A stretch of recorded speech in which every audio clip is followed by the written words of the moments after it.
அனைவருக்கும் இனிய வணக்கம். நான் உங்கள் மதுரை ராமகிருஷ்ணன்.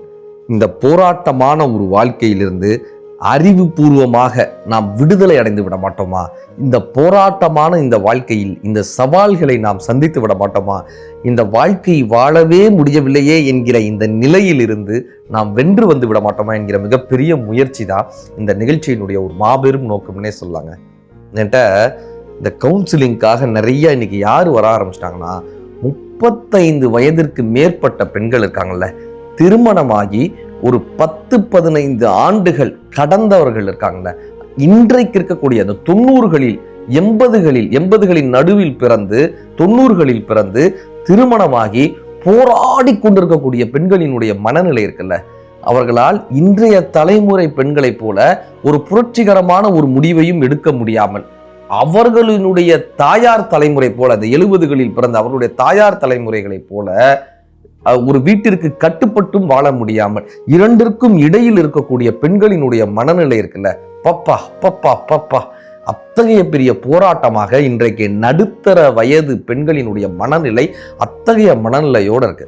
ஒரு 35லிருந்து 40 வயது இருக்கக்கூடிய பெண்களினுடைய மனநிலை இருக்குல்ல, இந்த குடும்பத்தை விட்டும் செல்ல முடியாமல், இந்த குடும்பத்திற்குள்ளேயும் வாழ முடியாமல், பப்பா பப்பா அவர்கள் படக்கூடிய போராட்டங்கள். சார், தந்தை பெரியார் ஐயா சொல்லுவார், ரொம்ப அற்புதமான வார்த்தை, உயர்ந்த சாதியில் பிறந்திருந்தாலும் அது என்னவோ தெரியவில்லை, நம் ஊரில் பெண்கள் மட்டும் தாழ்த்தப்பட்டவர்களாகவே நடத்தப்படுகிறார்கள். எவ்வளவு பெரிய இடத்துல பிறந்திருந்தாலும் இந்த பெண்களை ஏதோ ஒரு வகையில் இந்த குடும்பம் சரியான முறையில் சரியான மரியாதையோடு நடத்துகிறதா அப்படின்ற ஒரு பெரிய கேள்வி வருது இல்ல. இன்றைக்கு இருக்கக்கூடிய பெண்களுக்கு நாங்கள் சொல்லக்கூடிய பெரிய விஷயம் என்னன்னா, ஃபினான்ஷியல் சப்போர்ட். வேலைக்கு செல்லக்கூடிய பெண்கள் ஓரளவிற்கு அவர்களுக்கான வடிகால் கிடைக்கிறது. எல்லாவற்றையும் தாண்டி அவர்களுக்கான பொருள் ரீதியான ஒரு டிபெண்டன்சின்னு சொல்றாங்கல்ல, இன்னொருவரை சார்ந்து இருக்காமல் அந்த பொருள் ரீதியான ஒரு விடுதலை அவர்களுக்கு கிடைக்கிறது. சார், எஸ்ரா அவர்கள், எழுத்தாளர் எஸ்ரா அவர்கள் ஒரு சம்பவம் பதிஞ்சிருப்பாரு. அவர் ஊரூரா பயணம் பண்றவர். விருதுநகர் பக்கத்துல அவருடைய நண்பர் வீட்டுக்கு போறாரு. நிறைய பேசிக்கிட்டே இருக்காங்க. அப்போ அவங்க அம்மா சொல்றாங்க, அவருடைய ஃப்ரெண்டோட அம்மா சொல்றாங்க, தம்பி, உன்னுடைய கட்டுரைகள்லாம் நான் நிறைய படிப்பேன், நிறைய மனிதர்களுடைய வாழ்க்கையை பற்றி எழுதுறீங்க, உங்களுக்கு நான் ஒன்று காட்டட்டுமா அப்படின்னு கொண்டு வந்து ஒரு 10 ரூபா நோட்டை காட்டுறாங்க. காமிச்சிட்டு கேட்குறாங்க, இந்த 10 அந்த நோட்டை காமிச்சிட்டு இதனுடைய மதிப்பு என்னன்னு கேட்டாங்க. இதனுடைய மதிப்பு என்னன்னு அவர் இப்படி பார்த்துட்டு சொல்லியிருக்காரு, 10 ரூபாயோட மதிப்பு என்ன? 10 ரூபா தானே, 10 ரூபாயோட மதிப்பு 10 ரூபா தானே சொல்லியார். இல்லை, இதனுடைய மதிப்பு என் வாழ்க்கை, இதனுடைய மதிப்பு என்னுடைய மரியாதை, இந்த தாளினுடைய மதிப்பு என்னுடைய கௌரவம், பல கோடி ரூபா கொடுத்தா கூட கிடைக்காத என்னுடைய கௌரவம் இந்த 10 ரூபாய் தாளில் இருக்கிறது. இவர் புரியலையேமான் இருக்கார். இவங்க கல்யாணம் ஆகி வந்த புதுசுல இவங்க தான் கடைசி மருமக, அந்த வீட்டினுடைய கடைசி மருமக. யாருமே மதிக்க மாட்டாங்க. பார்க்குறவங்க எல்லாரும் அட்வைஸ், வீட்டில் இப்படி நடந்துக்கணும், அப்படி நடந்துக்கணும், இப்படி நடந்துக்கணும். இந்த சண்டைகள், மாமியாரினுடைய அடக்குமுறை, அங்கே ஆண்களினுடைய அடக்குமுறை. இந்த கணவர்கிட்ட போய் சொன்னா அவரும் எதுவும் கேட்கவே மாட்டாரு. மிகப்பெரிய போராட்டமா இருக்கு. இப்ப அப்பாவுக்கு கடிதம் எழுதுறாங்க. ரொம்ப போராட்டத்தோட அப்பா கடிதம் எழுதுறாங்க. அப்பா ஊருக்கு வராரு.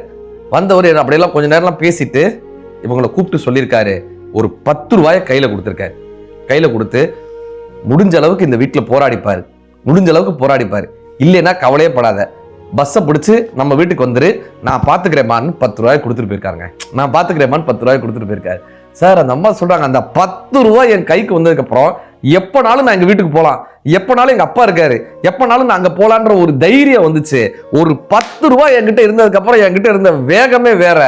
அதுக்கப்புறம் என்னை யாராவது அடக்குற மாதிரி வந்தாங்கன்னாலோ, அதுக்கப்புறம் யாராவது என்கிட்ட சண்டை போடுற மாதிரி வந்தாலோ அப்படியே போல்டா அதை ஃபேஸ் பண்ணோம். இன்னைக்கு வாழ்க்கையில் நான் இத்தனை 2 பிள்ளைகளை வளர்த்து 2 பேரையும் இன்ஜினியர் ஆக்கி என் கணவனை இழந்த பின்பும் கூட என்னால் தைரியமாக இருக்க முடிகிறது என்று சொன்னால், அன்றைக்கு எங்க அப்பா கொடுத்த அந்த 10 ரூபாயின் மூலமாக எனக்கு வந்த தைரியம்தான் என்னை வாழ்க்கையில் இத்தனை பெரிய ஒரு துணிச்சலான ஒரு பெண்ணாக மாற்றியதுன்னு அந்த அம்மா சொன்னதாக எஸ்ரா அவர்கள் அந்த கட்டுரையை முடிச்சிருப்பார். ஒரு 10 ரூபாயை வைத்துக்கொண்டு ஒரு பெண்ணால் ஒரு வாழ்க்கையில் நம்பிக்கையை பெற முடியுது.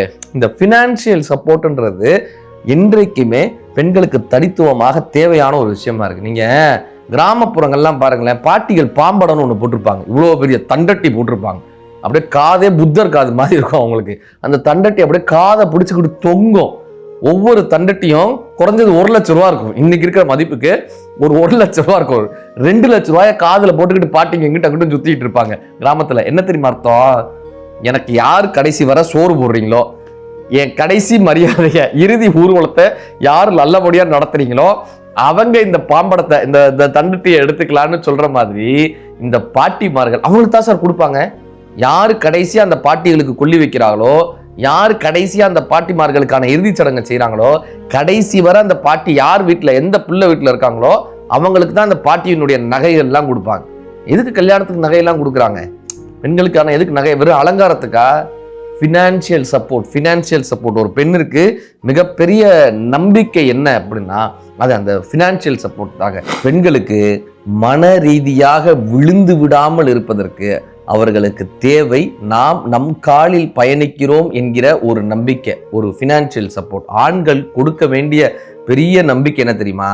நீ உன் காலில் தாம்மா நிற்கிற, நீ செய்யக்கூடிய வேலை மிக முக்கியமான வேலை, வீட்டில் நீ ஒரு முக்கியமான நபர், உனக்கான மரியாதையை நாங்கள் தருகிறோம் என்கிற நம்பிக்கையை நீங்கள் இந்த நடுத்தர வயதில் இருக்கக்கூடிய பெண்களுக்கு நிறைய கொடுக்கணும் சார்.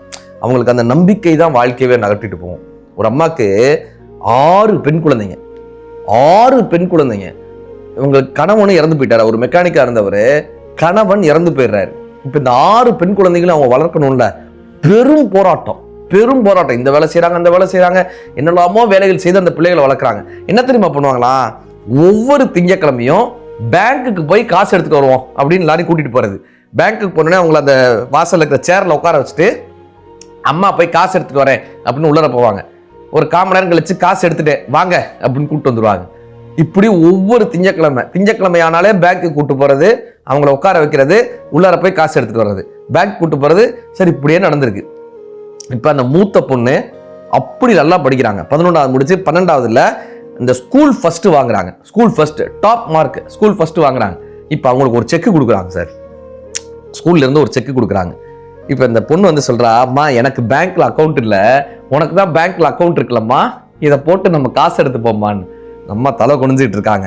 என்னம்மா இதை போட்டு காசு எடுத்துக்கலாமான்னு. இந்த அம்மா சொன்னாங்க, அம்மாவுக்கும் பேங்க்ல அக்கௌண்ட்லாம் கிடையாதுப்பா, உனக்கு தான்ப்பா இந்த செக்கை போடும்போது தான்ப்பா உனக்கு தான்ப்பா அக்கௌண்ட் ஓப்பன் பண்ணும். என்னம்மா சொல்ற? இத்தனை நாள் பேங்க்குக்கு போறோம்னு போனோமே, இத்தனை நாள் போனோமேம்மா, உனக்கு அக்கௌண்ட் கிடையாதா? இத்தனை வருஷமா திங்கக்கிழமை பூரா போனோமே. அம்மா சொன்ன வார்த்தை, அம்மா கையில காசு இல்ல, எப்படி அம்மா நம்மளை வளர்ப்பாங்கன்னு நீங்க 6 பேரும் பயந்துடக்கூடாது இல்ல? எப்படி அம்மா நம்மளை படிக்க வைப்பாங்கன்னு நீங்க பயந்துடக்கூடாது இல்ல? இவனுமே நம்ம வாழ்க்கை என்ன ஆக போதோன்னு நீங்க பயந்துடக்கூடாது இல்ல? அதுக்காக அம்மா என்ன தெரியுமா பண்ண, என் கையில் காசு இருப்பது போல் உங்களுக்கு காட்ட வேண்டும்ன்றதுக்காக ஒவ்வொரு முறையும் நான் அந்த வங்கிக்கு இந்த பேங்க்குக்கு உங்களை கூட்டு போவேன். அம்மா கிட்ட காசு இருக்கு, ஒன்றும் பிரச்சனையே இல்லை, நம்ம வாழ்ந்துடலான்ற நம்பிக்கை உங்களுக்கு வந்துச்சுல, அதுதான் உன்னை படிக்க வச்சுச்சு, அதுதான் உன்னை வளர்த்தெடுத்தது. நாங்க கல்லாரே ஆனாலும் கைப்பொருள் ஒன்று உண்டாகின் எல்லோரும் அங்கு சென்று வழங்குவார், இல்லானை இல்லானும் வேண்டால் பெற்ற தாயும் வேண்டால் செல்லாது அவன் வாய் சொல்லுன்னு தமிழ்ல ஒரு பாட்டு இருக்கு சார். பணம் இருந்தால்தான் அது பெரிய நம்பிக்கையாக இருக்கிறது. இப்ப இந்த கணவன்மார்கள் என்ன தெரியுமா பண்ணணும்? வீட்டுல தன்னை சார்ந்தே மனைவி இருக்க வேண்டும் என்கிற ஒரு நினைப்பு இல்லாமல் அவளுடைய சொந்த காலில் நிற்பதற்கான வாய்ப்புகளை வழங்க வேண்டும். அவங்களுக்கான வாழ்க்கை முறை என்ன, அவங்களுடைய விருப்பம் என்ன, அவர்கள் வருமானத்தை ஈட்டுவதற்கான வழிமுறைகள் என்ன, அவர்களுக்கான கனவுகள் என்ன, இதை கற்றுக்கொண்டு ஒரு பக்குவமான இல்வாழ்க்கை. புரியாதவர்களோடு இருளில் செல்ல பணம் என்னும் வெளிச்சம் தேவை அப்படின்னு ஒரு கோட் இருக்கும் சார். சூடாமணி அம்மா பெரிய எழுத்தாளர், அவங்க ஒரு கதை எழுதியிருப்பாங்க. ஒரு பார்க், அமுதான்ற ஒரு நடுத்தர வயது பெண்மணி தன்னுடைய குழந்தை ராஜி என்கிற ராஜலட்சுமியோட விளையாடிட்டு இருப்பாங்க. அந்த பார்க்கில் விளையாடிட்டு இருப்பாங்க. திடீர்னு ஒரு பையன் வருவான். அந்த பார்க்கில் ஹைட்டா கொஞ்சம் தாடி வச்சு இப்படி நடந்துகிட்டே இருப்பான். இவங்களை பார்த்த உடனே நீங்க அமுதா தானே? அவங்க பார்த்த உடனே சிவா எப்படி இருக்க? இவங்க சின்ன வயதுல இவங்க கிராமத்துல நண்பர்களாக இருந்தவங்க. இந்த சிவான்றவருடைய தங்கை சித்ராவும் இந்த அமுதாவும் கிளாஸ்மேட்ஸா இருந்தவங்க. அந்த காலத்துல இந்த சிவாவுக்கும் அமுதாவுக்கும் ஒரு நட்பு இருந்தது. அந்த நட்பு வயதின் காரணமாக ஒரு காதலாகவும் இருந்தது. 2 பேருக்கு இடையில ஒரு சின்ன ஒரு காதலாகவும் இருந்தது. ஆனா அது காதலா நட்பான்னு புரியறதுக்கு முன்னாடியே அவங்க வெளியூருக்கு போயிட்டாங்க. இவங்க அமுதான்றவங்க வெளியூருக்கு போயிடுறாங்க. அதுக்கப்புறம் அந்த ஞாபகங்கள்லாம் போயிடுது. இப்போ இவங்க 2 பேரும் பேசிக்கிட்டே இருக்காங்க, ரொம்ப நேரம் பேசுறாங்க. அந்த காலத்துல என்னென்ன பண்ணோம், அப்ப எப்படி பண்ணோம், இந்த நட்பு ரீதியாக முறையில 2 பேரும் பேசிக்கிட்டே இருக்காங்க. இப்ப இந்த அமுதா சொல்றாங்க, பக்கத்துலதான் என் வீடு, வாயன் ஒரு காஃபி குடிச்சிட்டு போலாம். சிவா வாயன்னு தன்னுடைய நண்பனை, அதாவது பழைய நினைவுகளை நினைவு கூர்ந்த சக நண்பனை அழைச்சிட்டு அவங்க வீட்டுக்கு போறாங்க. அவங்களுடைய கணவர் தினேஷ் அப்படி உட்காந்துருக்காரு.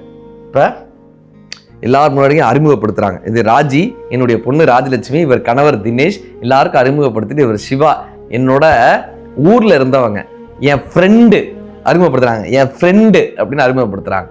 அவரும் டீ எல்லாம் குடிச்சிட்டு, சரி நான் இன்னொரு நாள் வரேன், நான் எதிர்ச்சியா வந்தேன், உங்களெல்லாம் பார்த்தது ரொம்ப சந்தோஷம்ட்டு அவர் போயிடுறாரு.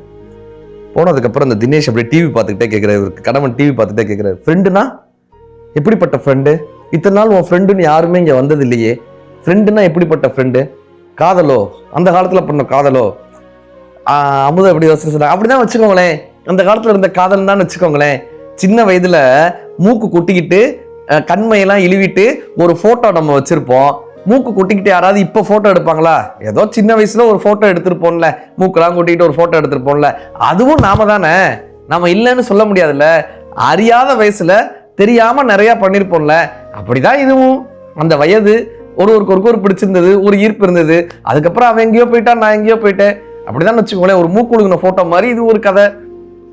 தான் எவ்வளவு பக்குவமான முறையில் இந்த விஷயத்தை எடுத்து சொல்லியிருக்கோன்னு அமுதாவுக்கே தான் மேல ஒரு பெருமையா இருந்துச்சு. அவர் எதுவுமே பேசல, தினேஷ் எந்திரிச்சு போயிட்டார். இரவு தூங்குறதுக்கு முன்னாடி ஒரு வார்த்தை கேட்கிறாரு, அமுதாவை கூப்பிட்டு, அமுதா எத்தனை நாளா உன்னுடைய பழைய காதலனை பார்த்துக்கிட்டு இருக்கேன்ற, எத்தனை நாளா உன் பழைய காதலனை பார்த்துட்டு இருக்கேன். இடி விழுந்து அமுதா உட்கார்ந்தால் அன்றிலிருந்து அவர்கள் வாழ்க்கை மாறியதுன்னு சூடாமணி அவர்கள் அந்த கதையை முடிச்சிருப்பாங்க. சாதாரண ஒரு சம்பவங்க, ஊர்ல இருந்து ஏதோ ஒரு பையனை பார்த்த சாதாரண ஒரு சம்பவம் அவர்களுடைய வாழ்க்கையே புரட்டி போட்டது. இன்றைக்கு இருக்கக்கூடிய குடும்பங்களில் சாதாரண ஒரு வார்த்தை, ஒரு புகைப்படம், சமூக வலைதளங்களில் பகிரக்கூடிய ஒரு புகைப்படம், நம் போடக்கூடிய உடை, ஏதோ ஒரு வகையில் உறவுகள், வரக்கூடிய உறவுகள் ஏதோ ஒரு வகையில் இந்த குடும்பங்களில் பிரச்சனைகளை உருவாக்கி கொண்டே இருக்கிறது. இந்த பிரச்சனைகளிலிருந்து குறிப்பாக அதிகமாக பாதிக்கப்படுவது பெண்களாகவே இருக்கிறார்கள். தங்களை தாங்கள் தற்காத்துக் கொள்வதற்கு அவர்களுக்கு பொருளாதார ரீதியான விடுதலை தேவைப்படுகிறது. ஒவ்வொரு பெண்ணும் தன் சொந்த காலில் நிற்கும் போதுதான், ஒரு பறவை போய் மரத்துல உட்காருதுன்னா மரத்தின் மீது இருக்கக்கூடிய நம்பிக்கை இல்லை, தான் சிறகின் மீது இருக்கக்கூடிய நம்பிக்கை. மரமே கீழே விழுந்தாலும் சிறகு இருக்குப்பா, பறந்துடலான்னு ஒரு நம்பிக்கை இருக்குல்ல, அப்படி இந்த பெண்கள் ஒவ்வொருவரும் தங்களுடைய சிறகுகளை வளர்த்து கொண்டால் இந்த வாழ்க்கை என்னும் வானத்தில் உயர உயர உயர உயர பறக்கலாம். இந்த நடுத்தர வயது பெண்கள் தாங்கள் பொருளாதார ரீதியாக நிலையாக நிற்பதற்கான வழிவகைகளை தெரிந்து கொண்டால் இந்த நாள் மட்டுமல்ல, எல்லா நாளும் இனிய நாள் தான். நன்றி, வணக்கம்.